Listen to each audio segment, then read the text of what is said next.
Hi, thank you so much for your interest in our webinar recording. Today, we're going to be addressing the 5 enrollment mistakes to avoid when enrolling new families. If you have any questions or concerns after the webinar today, please feel free to reach out to us and check the description box below for links to schedule a demo and learn more. Today, we're going to be covering the 5 mistakes to avoid when you're enrolling families at your center. And our first panelist is Mike Hook. Mike is the Vice President of Sales here at Childcare CRM, and he has a passion for bringing technology to childcare centers to help empower owners and directors who are seeking to boost their enrollment. And our second panelist is Lisa Hinkle. Lisa is the Vice President of Education and Training at Childcare CRM, and she's been with the company for 3 years. But prior to joining the CRM team, Lisa was the Chief Operating Officer for a privately held childcare provider with over 40 locations. And in that role, she actually had the opportunity to be a hands-on user of the CRM product for more than 7 years. So she's able to share the user perspective with our CRM and childcare forms teams. And our agenda for today, of course, we're going to cover the 5 enrollment mistakes to avoid, what the future of registration looks like, and we'll also address what's next and how you can quickly and easily fix these issues in your own center. Awesome. Well, thank you so much, Sierra, and thank you for everybody who's joining us here this afternoon. There are right around 100 people here today. So for everybody who's here, wanted to kick it off with a poll. See if everyone can help us. So going to go ahead and launch this poll and see as we start. How do you deliver your registration packets to enrolling families today? So we'll take a little time here to get these answers coming in. All right, a little bit over half of you so far. So let's see if we can get the whole group in.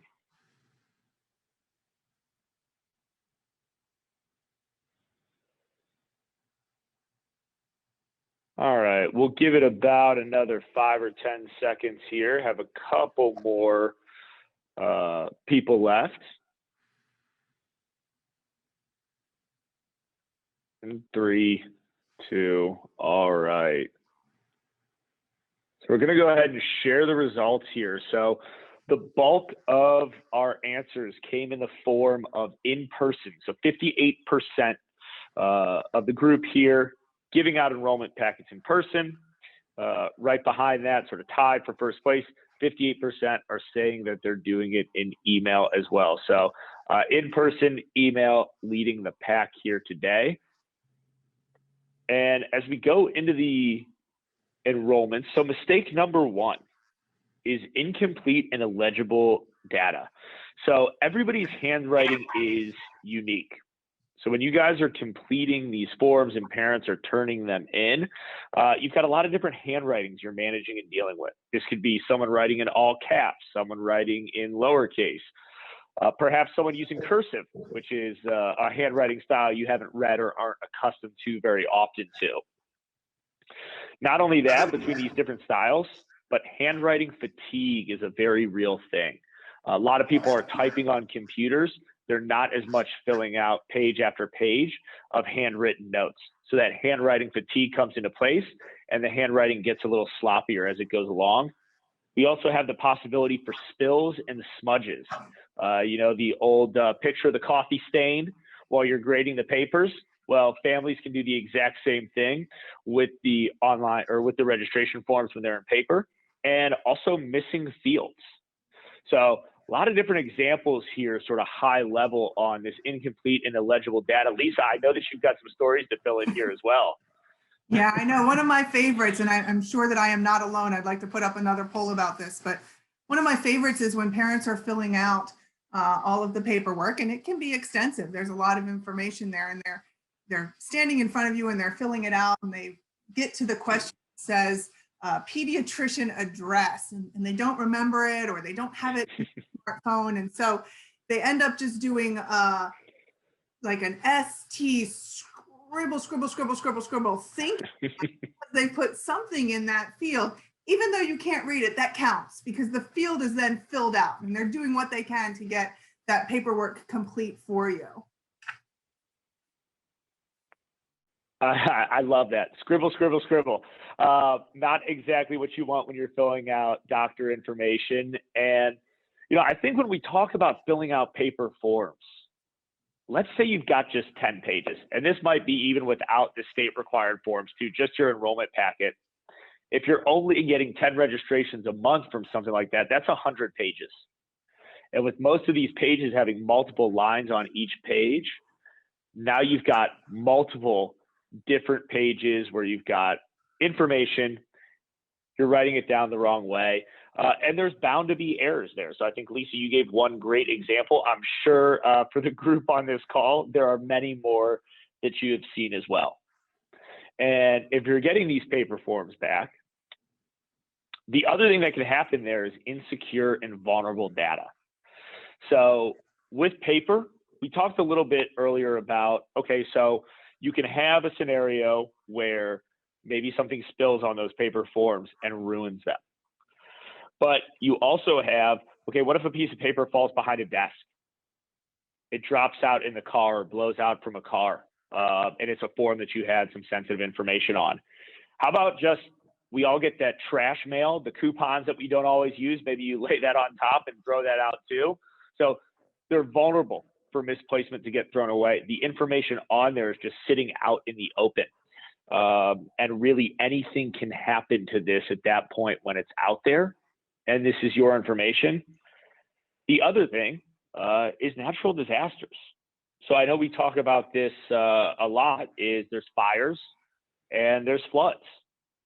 And I think one of the things I was talking to Lisa, and I was actually going to share, there were a lot of things that happened over the last couple of years. Right, Lisa? Yeah, there's, just an example that we were reading about recently, a provider in Houston area. Most people on the call heard about, the horrible floods that happened in Houston back with Hurricane Harvey. And it seems like it was yesterday, but it was actually back in 2017.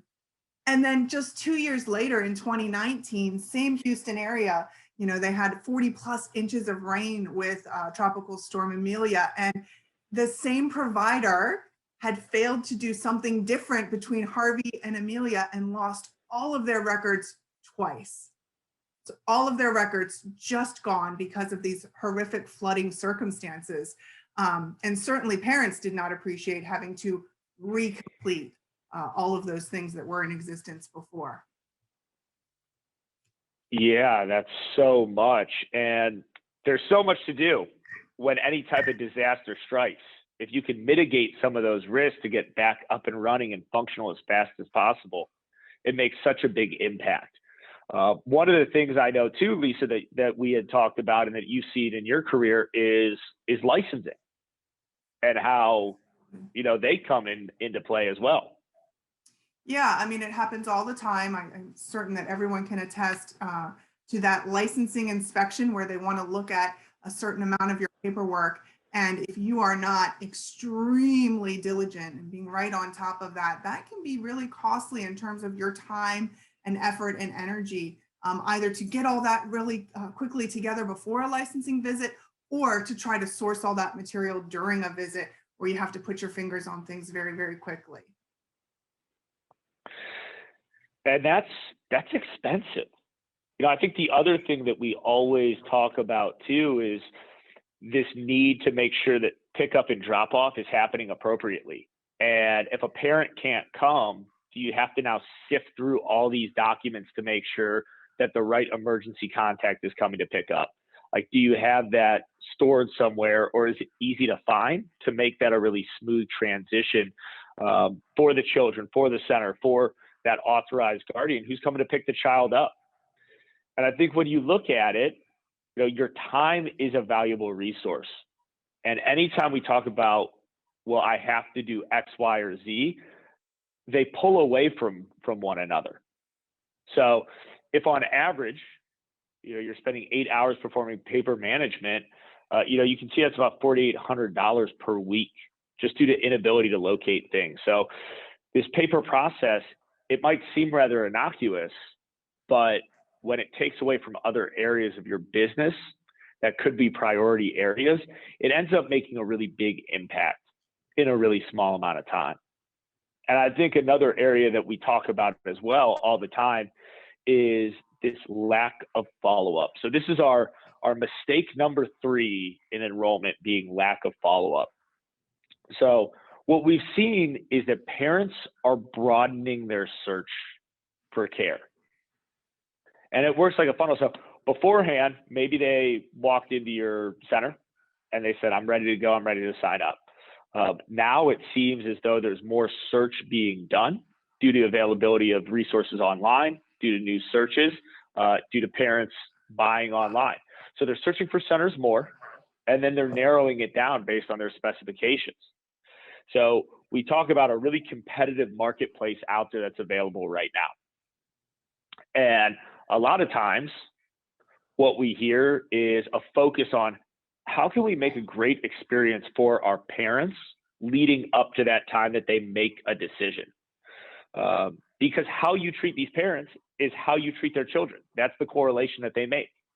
So this experience that you get is really important as you're communicating to them. But it doesn't stop. It doesn't stop once they say, hey, I like your center, I've decided to move forward with you. That's really only a verbal commitment. And there's a lot more that goes on from the time that they say, I'm ready to move forward with your center, to that child showing up for the first day. And Lisa, I know this is something that you've got a lot of experience in from your past as well, and from working with the education section here at Child Care CRM and the customers that we have. Yeah, one of the things that we found, one of the things that we do at Child Care CRM is we routinely take a look at the data. We look at the numbers and we say, okay, what's happening in childcare? And one of the statistics that I always found surprising, and I think that providers would find surprising as well, is that we see an 8% drop off between people who pre-enroll, pre-register and say, yes, I'm ready, I'm raising my hand, I'm going to start with you, and those who actually start. 8%. So this leads right into your point, Mike, about the follow-up, because a lot of times we get really excited, the parent has said yes, and then we just kind of wait for them to show up. So this is talking about those follow-up pieces in between when they've said yes, following up with getting all of those paperwork and documents in line and ready. It's just another step in the process to get them to actually start and be a part of your childcare family. Yeah, and I think so often too, and that's a great call out, we think, well, they've said yes, so they're good to go. Well, you could be enrolling an infant before they're born, and that family still needs a lot of nurturing there. So this is a really great opportunity, again, to just build that value, and is an area where we do see a lot of centers right now missing out on, especially as they get parents to build that confidence back up in putting their kid in care. Yeah, another thing that we talk about, and another thing, a mistake that we often make in our enrollment process, is that we make this process really inconvenient for parents. So I've had the opportunity to take a look at a lot of enrollment paperwork packets. We all call them the packets. And on average, and there's some that are more, there's some that are less, but most are more, we find that we're asking a parent to fill out their own name 9 different times in a single enrollment packet. So between the forms that you need for your center operations and between what the state needs, we're asking the parent to replicate the exact same information 9 different times. And then we also just want to take a look at the actual physical process of getting these forms into the parent's hands. Let's think about what happens. Many of you indicated in our earlier poll that parents get these forms in person. So they usually come in and take a tour, and then they're going to say, I want to think about it. And they'll go home, and maybe later that night or the next day, they're going to call back and say, of course, I love what I saw. I'm ready to start the next step. You let them know that's the paperwork. Well, then they come back into your center to pick up the paperwork, because that's a physical process. And generally that paperwork pickup is not a prearranged scheduled time that you're coming in. So they're walking back into the center, generally at a time when you're not readily available. And so they're going to wait there for a few minutes while you become available. And then they're going to go ahead and take that paperwork home. And while they're filling it out, they might find that they have a question. And so they're going to give you a call the next morning. You're not available. You're going to give them a call back. You'll finally get that question answered. They'll fill out the paperwork. Oh, and then they have to come and bring it back to you. So they're making another trip back into your center. Again, probably not scheduled. So they're waiting around to do the drop off of this paperwork. Just a lot of friction points for the family in what that process looks like. A lot of back and forth and a lot of frustration that can come out of that process. Yeah, and I'll even add in to the poll at the beginning, 58% of you said that you're delivering your registration packets and your enrollment packets by email. So for me, I'm right at the demographic. I'm right at the age. I am your parents. Millennial, I'm 31. I don't have children, but if I did, I would be putting them into care right now. I don't own a printer. So if you were to email me these packets that I had to fill out, there would be no way for me to get them done unless I had to come in person and go through the route that Lisa was just explaining, which is really common. Again, 58% of you said in-person packets. But the other thing is if you didn't do in person and all you had was email, well, now me as your parent, the same profile, I would have to go to maybe a Kinko's or a FedEx to print these packets out. I would have to go to a friend's house and maybe print that out. With work from home now, this year still being very common, who knows if an office is readily available or not. So even email, while it might on the surface seem like it's really convenient because you don't have to do these paper packets and handoffs, well, it still actually turns out that it can be really inconvenient because of who your parents are and how they've grown up. And the parents aren't the only ones who are experiencing some frustration with this process. I mean, think of that exact same scenario, but from your staff perspective, from your own perspective.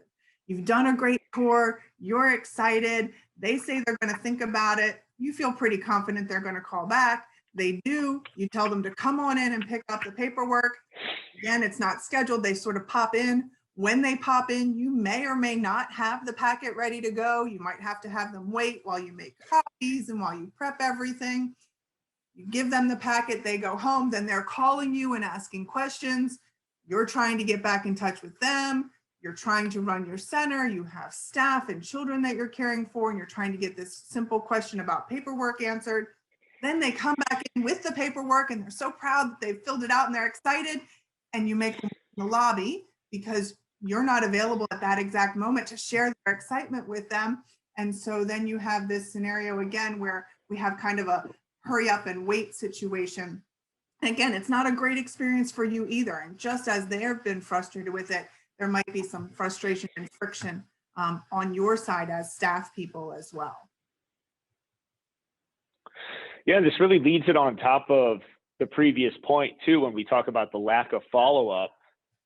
This is a really busy environment. You know, Lisa, I think you said it perfectly. Well, what if you have to chase them down, or what if you're going through something else, or a parent's waiting and there's all these different things that can happen? Well, now you might be writing down this follow-up on a piece of paper, which we know are susceptible and vulnerable. So it kind of just snowballs on top of itself here when you get a lot of these scenarios in place that make it very difficult and that make this follow-up difficult, again, on staff and parents alike.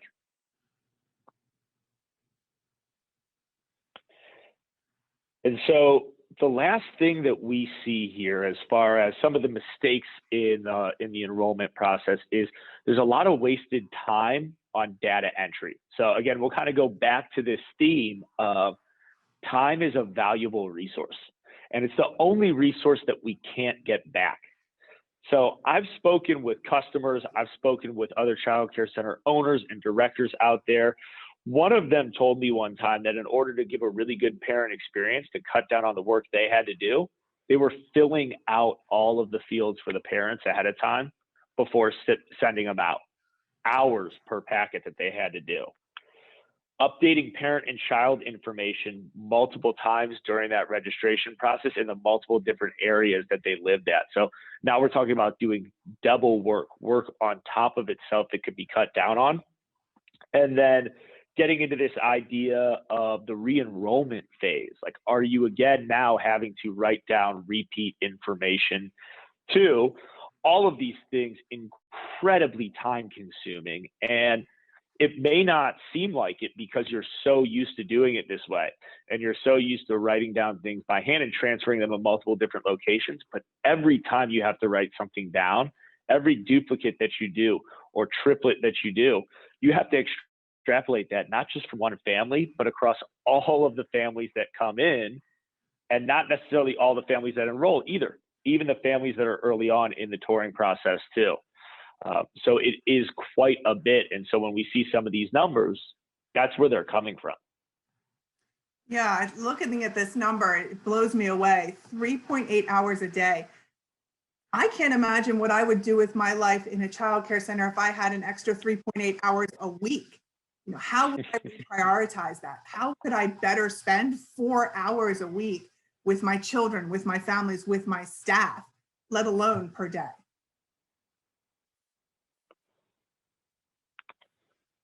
It's a lot. And so I think as we turn the sort of the corner here and we've gone through, well, what are these mistakes that we're seeing, these common ones in the industry, and what is relatable? What is everybody going through? What could the future look like? And how do we help bridge this gap? Well, the first thing is understanding what are today's parents looking for. So I gave you guys a little example of myself earlier, personally not having a printer. Well, a little bit more about millennials is 80% of today's parents to children under 12 are millennials. That's a really big portion of the population, especially a big portion of the parents that are going to be putting their children in your centers. And why do we talk about millennials so much? Well, they came up during this age of the internet boom. So they grew up with technology. They grew up with AOL and instant messaging and text messaging. They grew up with the ability to get information really quickly right at their fingertips, and also the ability to search for information that they want right at their fingertips. So everything has come quickly, and as the internet's advanced throughout the life of millennials, it becomes more personalized too. So it's speed, it's relevance, and it's personalization all at one time to have things happen online and to engage with this type of buyer and these parents. And so we've got another poll today. So today's parents, they make their purchasing decisions online. That's where we're seeing a lot of these happen. So for everybody here as well, we would like to launch a little poll too and understand, what's the last purchasing decision that you made online?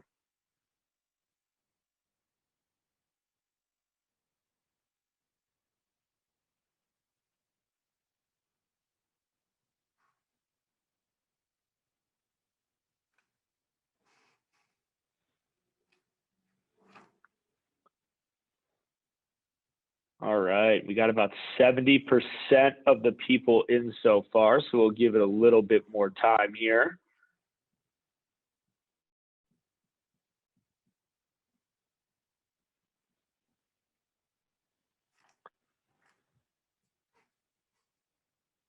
All right, we'll shut it down in about 5 seconds here.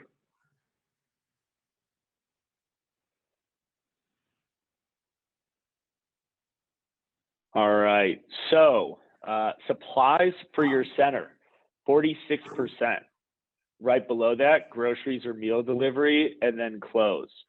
So a lot of things being done online. I love seeing the doctor's visit on here and car buying, both of those pictures here as well. So we're seeing a lot of things being done online now.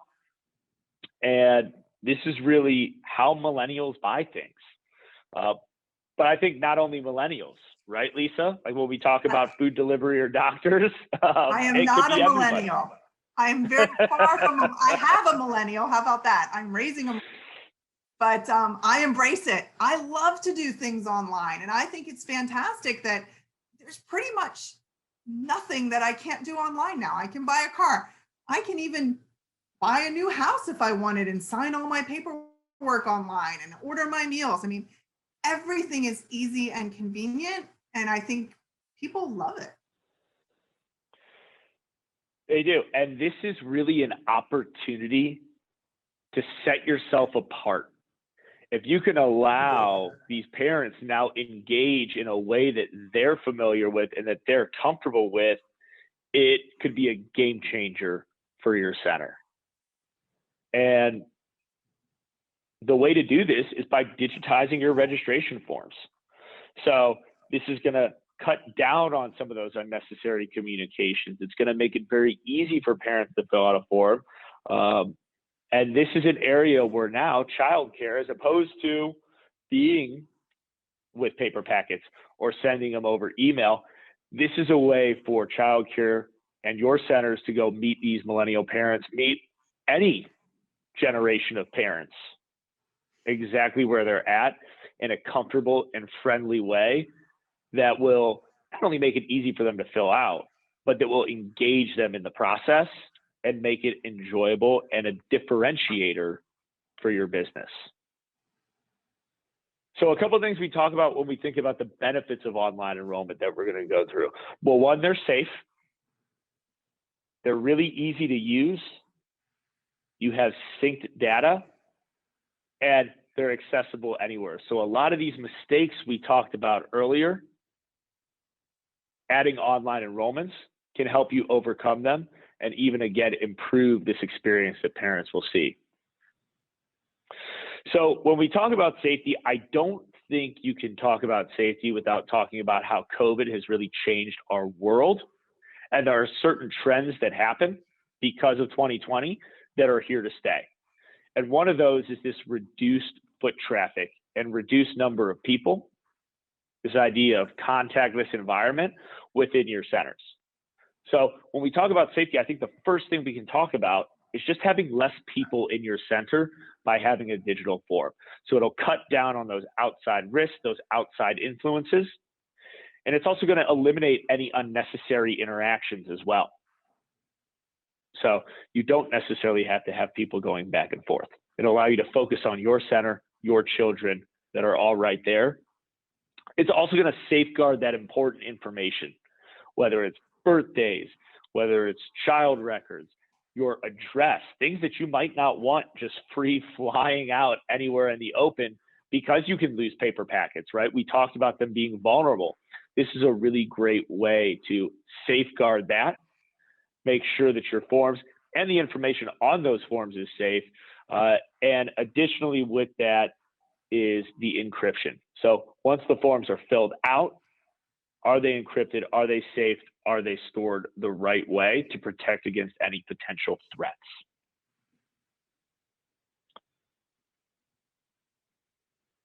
The next thing we talk about is ease of use. So I think as people in general, when we're talking, not even filling out forms, but when we're talking, this idea of when we have to repeat ourselves really leaves us feeling like, well, maybe I wasn't heard by that other person. It's not a great feeling. And I think if everybody here kind of thinks back to that last conversation they had when they had to repeat themselves, that frustration that was there, that's a similar frustration when you have to repeat yourself on these forms with information over and over again. So Lisa, I know you called it out earlier that a parent thing can sometimes be 9 times on a form. I know you know a lot more than that as well, as far as some of these frustrations that you've seen. Yeah, I think another point of making it easy for parents to use and making it simple and non-repetitive for parents is that this is, like you alluded to earlier, Mike, another indication of what your relationship is going to look like. So you've built this great relationship with parents through a process of getting to know them and having them come in and visit you in your center. And then you want to continue that, and you want them to have this great feeling about that relationship with you. This is a way to make that relationship building continue and make it very, very easy. I wanted to take just a minute to talk about what our process looks like with digitizing forms, because I think there is some confusion out there about what it means to digitize your enrollment process. And there's probably some people out there who have forms from an email or in an electronic format where you have people fill in the blank. And I think fill in the blank is a great first step. It's certainly a place to go if right now you're paper and pencil. But even with fill in the blank, so even if you have a fillable PDF, you're still asking parents to complete those each individual blank each time. So you're still asking a parent to type in their names multiple times, because every time there's a blank or a field to be filled in, that needs to happen. And that's a little bit different than our process, because again, we're talking about a digital process. And what we do is we create what's called an interview, and you ask the parents one time for the information. So a brand new parent who's filling out forms, they're not going to have to fill out their name and address 9 times. They're going to fill it out once. And then your digital process overlays that same information into the fields of your forms that might be happening. So I think a digitized process and a digital enrollment process is different than just having electronic forms. I do think that's an important distinguishment there of what's happening with these different forms. I think the other piece to note, we skipped over it a little bit, but we talked a little bit about integration with different tools that you use. So if you use one tool for one thing and one tool for another, having those tools talk to each other is fantastic. So if I have as a childcare provider have already asked you your name and your address and your child's birth date, and I send you this packet of information to fill out, and all of that information that you already know is already pre-populated for me, that removes even more friction from this process. I don't have to then fill out information that you already know again, and me thinking, where did this information go the first time I provided it to you? Yeah, and in line with that too is, how about parents moving? You know, I think when we talk about work from home becoming more prevalent now, people moving to different places across the country, you've seen it happen in San Francisco in droves. I think 90,000 people moved out of San Francisco within the last 3 to 6 months. So when these families are leaving, well, they're very prone to go apply for or search for care somewhere else. So whether you have one center or whether you're a brand with multiple different centers where you can transfer a parent back and forth, this idea of being able to help meet parents with an easy interview from out of state, I think becomes really appealing as well. So now it's broadening your scope and allowing that to happen to quickly get parents in there, right? That's a big peace of mind thing as well. Hey, I might be moving. Am I good for care here? Or even if they're not moving, do I have these packets? Are they filled out? I think those are all great points, Lisa, on the parents. And I know you've got some for the providers as well. Yeah, it's just very similar to what you're saying. You know, when maybe a parent moves and they go from location to location, or maybe they just move within your same community and they need to update their address. We want to make that process for parents and for providers to have the most updated information.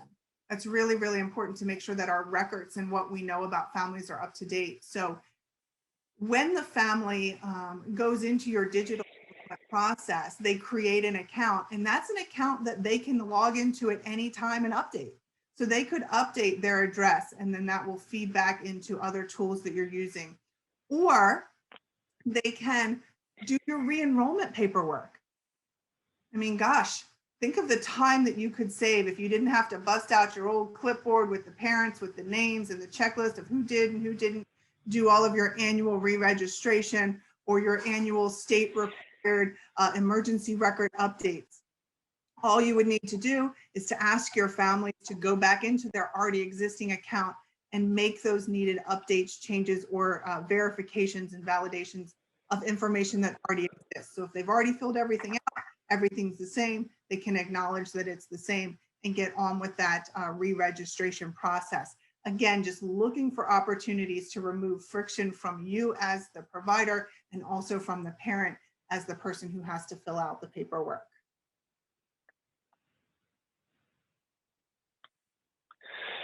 Yeah, and one of the other areas that we talk about, and this can really be a game changer, is it's this idea, it's data, data, data. We talk about it all the time. You hear about it frequently, but when we talk about this data, it's a lot of little things that can make a game changer for both you and the parents. So, you know, addresses, phone numbers, child's name, birth date, expected start date. You've gathered all this information throughout the process of going from this new parent inquiry all the way through the time that they've raised their hand to decide to move forward with your center. And maybe there's a scenario where you weren't able to capture an address because they, you know, were from out of state, or maybe they did move during the process recently. And you want to make sure this is up to date, because what happens if you don't have the right phone number or you don't have the right email and you have to have one of these critical communication points, but you're struggling to get a hold of a parent? Well, that's burden now on you and on the center to figure out how to find that information. So when we talk about, well, why is this data so important? It's because, you know, you think about the extra time that you're spending doing things multiple times. You think about the parent's experience in making sure that you have all the right stuff.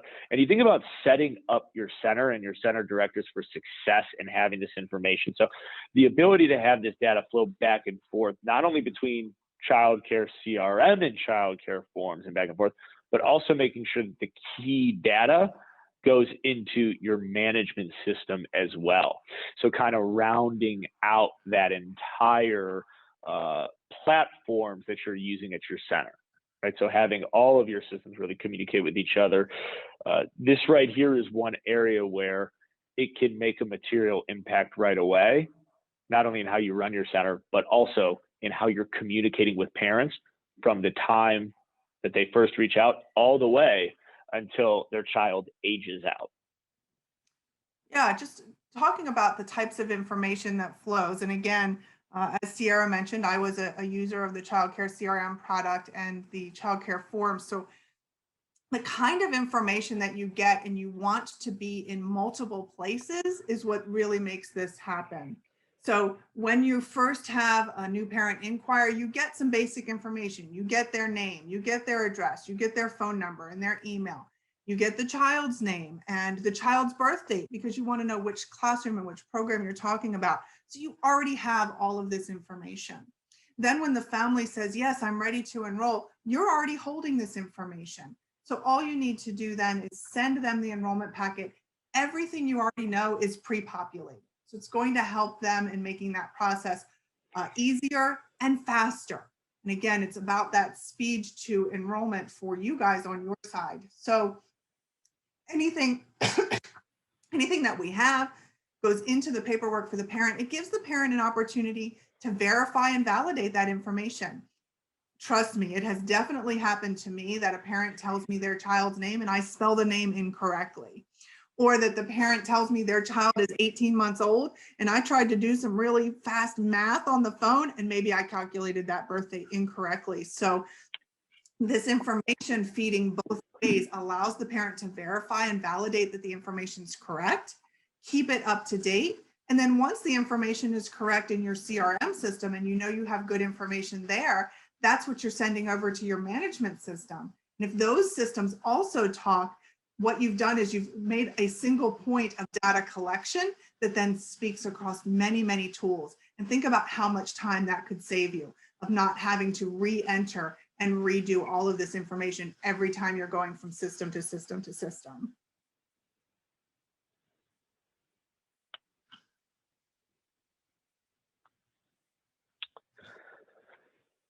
And then again, because we do live in a digital world, it's this ability to access this from anywhere.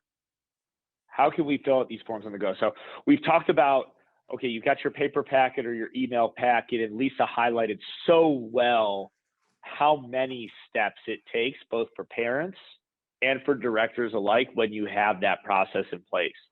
So when you seek to improve this, when you seek to digitize your forms, you'll have an option now. Okay, we can send parents to a website where they're in front of their computer and they can fill this out.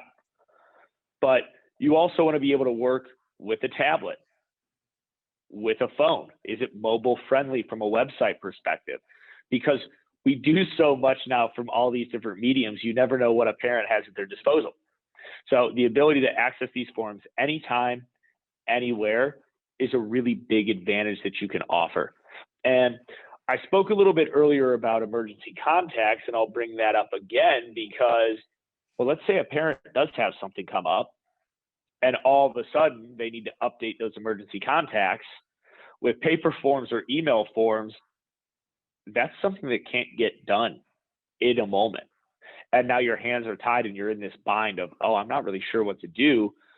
Do I let this child out, even though this person is not an authorized pickup, or do I hold them here and wait for the parent? So you're able to, by providing this access anytime, anywhere, not only allow parents to fill out forms for the first time or do the re-registrations, but any mandatory updates that need to be done where you're in a quick bind or in a pinch, you can get those done as well too. So it really pulls together this entire accessibility side that parents today are really looking for, and it also makes sure that everything at your center is running smoothly as well.